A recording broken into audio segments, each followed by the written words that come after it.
Hey everyone, Scott here to discuss Aquaman and the Lost Kingdom, starring Jason Momoa, Patrick Wilson, Yahya Abdul-Mateen II, Amber Heard for 20 minutes. I'll spoil that for now. Randall Park, Tamara Morrison, Dolph Lundgren, Martin Short, and Nicole Kidman, directed by James Wan, excuse me. And before I get into this movie, like I brought up, yes, Amber Heard has 20 minutes of screen time after the whole. Oh, I mean, this was before any of the stuff with Johnny Depp ever happened. I'm not going to pick sides on that, don't get me wrong. But this movie was in production hell, as the footage was tested horribly. And I'm, in a way, I'm kind of glad this is the final of the Justice League for, or should I say, DC Extended Universe. So let's see how this goes. If it's as bad as I fear that it would be based on the trailer, let's get into it. The movie opens with pirates taking over a ship until Arthur Curry, aka Aquaman, returned by Jason Momoa, comes to their rescue with Storm, like in the X-Men universe, but the only difference is it's a seahorse. And I thought, oh my god, and beats up the pirates as he tells the story of his child Arthur Jr. and land while in the underwater. Arthur is the king of Atlantis, along with his wife Mira, returned for by Amber Heard for 20 to 25 minutes of the movie. Some of the beginning and some of the at the climax, and maybe one she gets blanked out in the middle. And I'll get there when I get there. But there were times at the beginning of the movie I thought, really? For example, when Arthur Jr. pees on Arthur in the mouth. And I also thought, after the case with Johnny Depp, how much Amber Heard is in this, which surprised me to death.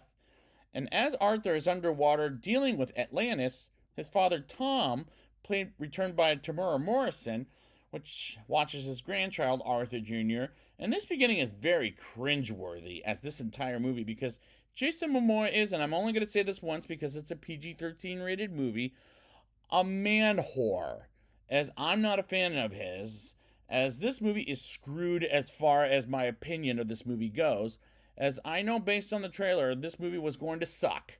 As bad as Shazam Fury of the Gods, but I'll see if it's as bad as that, but that'll be not till the end. But this is so far turning out as bad, but not as worse as that film was.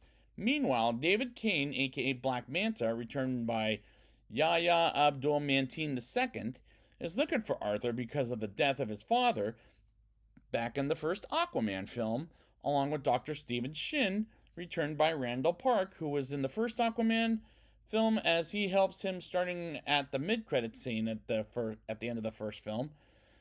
And I'm going to be honest, I didn't really have a good time being back with any of the characters. Like, I had an okay time with them in the first Aquaman film, taken by someone who thought the first one was just alright in my opinion, as I can't believe that made $1 billion to even this day. I still can't believe it.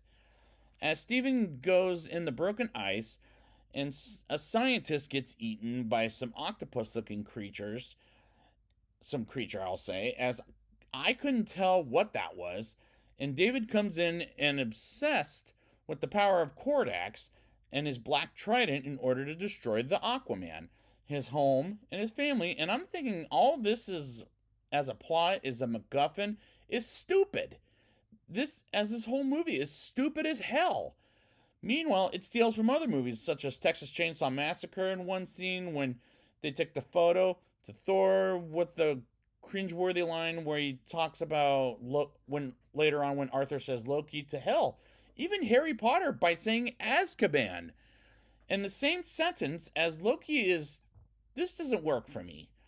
5 months later, Arthur and Mira have an emergency gathering at the Council of Atlantis, and Arthur wants to expose Atlantis to the entire world, and we learn Volko is dead, and to be fair, Willem Dafoe had to film Poor Things while this was in production, as it would have been a better with him in it, although he made a better choice in my opinion, I'll just say that much. Somewhere in the Pacific, David and a couple of others break into Atlantis, and should I care about this? Because honestly, I do not, as this movie is a mess.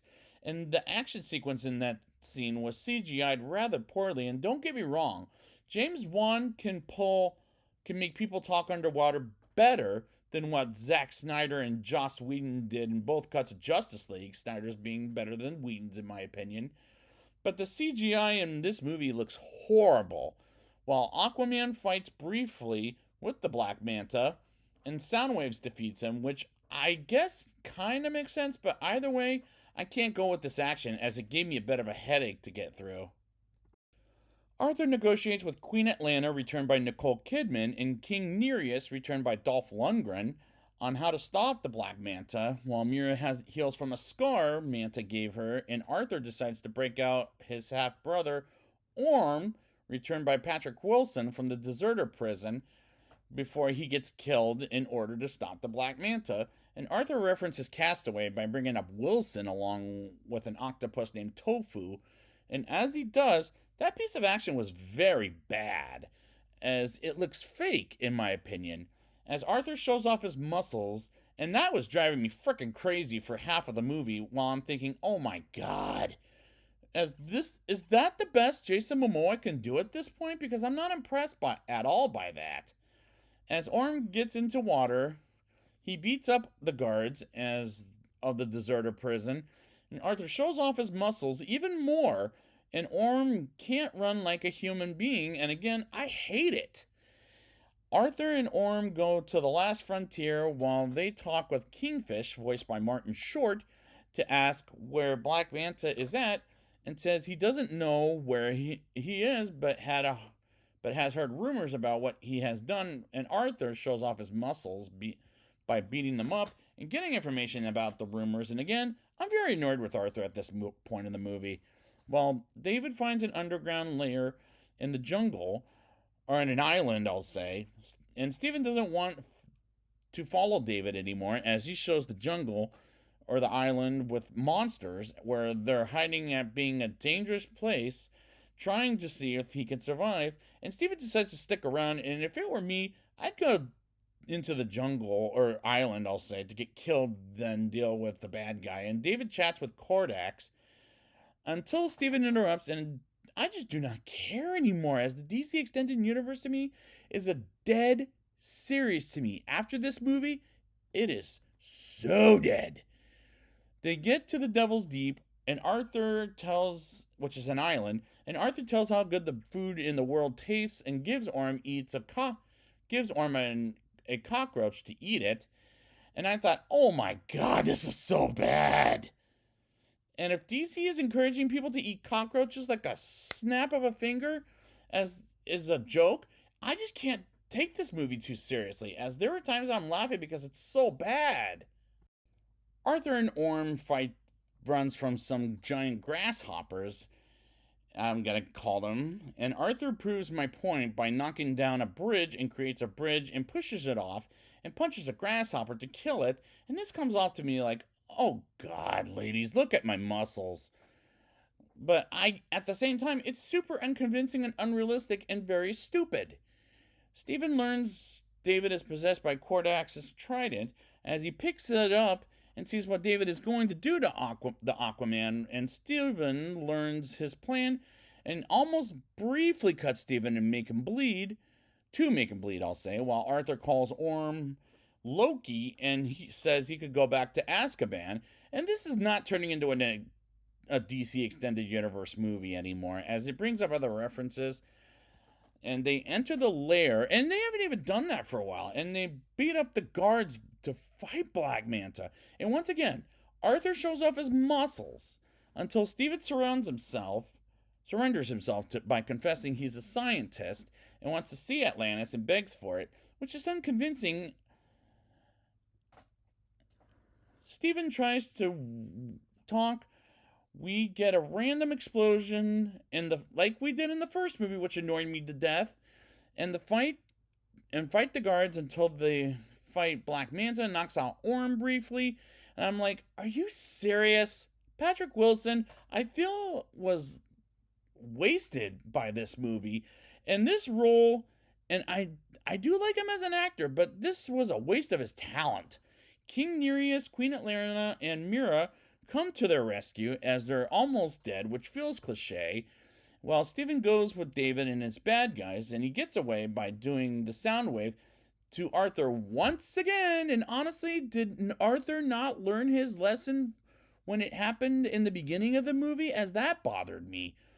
Orm tells everyone, including the Bryn King, aka Digi, I don't know if I'm saying that right, please forgive me, returning voice of John Rhys Davies, about the legend of the Lost Kingdom of Kordax's army, as Orm explains it, and they have to beat them before Black Manta makes them rise again. And this piece of dialogue felt cheesy, despite this movie is called Aquaman and the Lost Kingdom. Black Manta kidnaps Arthur Jr. and makes Tom wounded for now, and Arthur shouts at the heavens like any action movie cliche, as that was so bad to the point it's getting annoying. Stephen sees David kidnapped Arthur Jr. for Kordax to take his blood and sends a signal saying they're going to Antarctica, and Atlanta asks Arthur and Orm to promise they look out for each other than during the climax, which will take place in a few minutes. Arthur, Orm, Mira, Nereus, and Digi prepare for battle and travel to Antarctica, and gives everyone except Orm a gun. Instead, Nereus gives him a knife as the bad guys get to Antarctica, and Stephen grabs the child and goes with the bad guys to resurrect Kordax, and the Atlanteans get to Antarctica as he calls the fish to beat up on the bad guy's submarine. And this is cheesy, so let's just get to the stinking climax. Black Manta and Stephen get to Kordax to save him, Arthur Jr., while the Atlanteans fight off Kordax's army as Arthur and Mira get up to the top, and Nereus almost gets killed by an octopus, as Orm goes down and cuts its tentacle to save his life, and Nereus gives Orm a gun after a while Black Manta, all while Black Manta asks Stephen to give him the child, but instead puts him away from him and gives him a bomb to explode them, and Black Manta tasers Stephen, and eventually Arthur Jr. is dead. Arthur Jr. is dead, I should rephrase that. Arthur gets to Black Manta and tells him to get away from his son and fights Black Manta, and eventually Mira comes in to fight alongside Arthur to get Arthur Jr., and Black Manta almost kills both Arthur Jr. and Mira until Orm grabs the Black Trident to save their lives.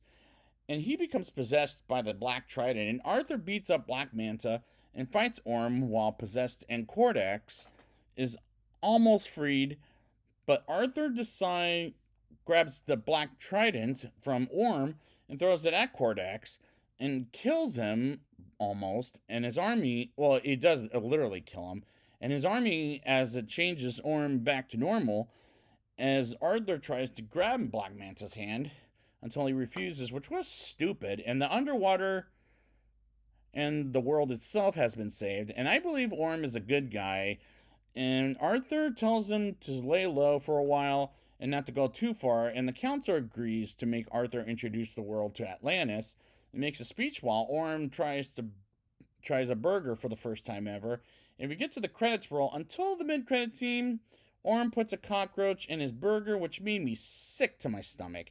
And the climax was terrible, and I'm so glad this won't continue after this movie. But the only thing I was disappointed in was I heard Ben Affleck was going to be in this movie as Batman, but he didn't make a cameo like I heard he was going to be. Maybe Ben Affleck is officially done with that character. Now it's time for my rating. I'll give this movie a 2.3 out of 10. Taken from someone who thought the first movie was fine, but it got worse, but not as worse as Shazam! Fury of the Gods, in my opinion, as I didn't have a good time being back with these characters, particularly since Amber Heard is in this for 20 minutes more than 5 minutes, as the acting in this is very bad, as this was a stupid movie with a stupid plot and a stupid MacGuffin. It steals from other movies like Texas Chainsaw Massacre in one scene, Castaway in another, and in the same sentence with Loki from Thor and Azkaban from Harry Potter, while the CGI looks horrible and action sequences look fake at times. And the fact that Jason Momoa flexes his freaking muscles for half the movie was very annoying, as I was annoyed for half the movie, and Again, I'm not a Jason Momoa fan, as he comes off annoying in this movie. The CGI was fake at times, but don't get me wrong, James Wan can make people talk underwater, unlike look better than Zack Snyder and Joss Whedon did in both cuts of Justice League. And this is coming from someone who thought the first Aquaman was just okay, like I just brought up, and still can't believe it made $1 billion, and I still can't to this day. And this movie doesn't deserve to make another $1 billion, as this is a solid non-recommendation, but not as worse as Shazam: Fury of the Gods. And I am glad this is a dead series until James Gunn resurrects it. Maybe. I don't have high hopes for it, but it could be good. I don't know. So I'd like to thank you guys for joining me for this whole Justice League retrospective. And until we get to Superman Legacy, justice has been served.